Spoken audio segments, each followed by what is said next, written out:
Hey, welcome back to another video, guys. আজি মই আকৌ আহিছো নতুন এটা ভিডিও লৈ আৰু মেইন কথা হ'ল প্ৰত্যেকখন ভিডিওত আপোনালোকৰ মই 4 পৰা 5 মিনিট সময় খাই দিও কাৰণ আপোনালোকে যেতিয়া মোৰ ভিডিওখিনি চাই থাকে সেই সময়ত আপোনাৰ 5-6 মিনিট মান গুছি যায় আৰু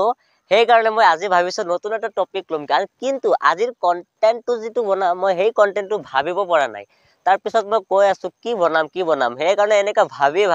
মই ভাবিছো যে আজিৰ ভিডিওটো ইমানতে সমাপ্ত কৰি দিম বেয়া নাপাব কাৰণ আজিৰ ভিডিওত মই একো বস্তু দেখুৱা নাই বা একো কিবা নলেজ দিয়া নাই কিন্তু আজিৰ ভিডিওটো মই ইমানতে সমাপ্ত কৰি আছো ভিডিওটো ভাল লাগিলে লাইক কৰি দিব আৰু চেনেলত নতুন হলে চেনেলটো সাবস্ক্ৰাইব কৰি দিব আৰু প্ৰত্যেকখন ভিডিও দেখাৰ কাৰণে মোৰ চেনেলৰ বেল আইকনটো প্ৰেছ কৰি মোৰ লগতে থাকিব আকৌ দেখা হ'ব বেলেগ এটা ভিডিওত তব তক के लिए বাই বাই আল্লাহ হাফেজ প্ৰকৃতিৰ ভিউ অলপমান দেখাই আছো নহলে আপোনালোকে আকৌ বেয়া পাব ক'ব যে একেবাৰে একো বস্তু দেখুৱা নাই সেই কাৰণে মই লাষ্টত অলপমান দৃশ্য দেখাই আছো last evening view of our village আৰু এয়া হৈছে ভিলেজৰ প্ৰাকৃতিক দৃশ্যখিনি আৰু চাক কিমান ধুনীয়া আৰু সুন্দৰ লাগে ভিউখন তো বাই বাই গাইস আকৌ দেখা হ'ব বেলেগ এটা ভিডিওত আল্লাহ হাফেজ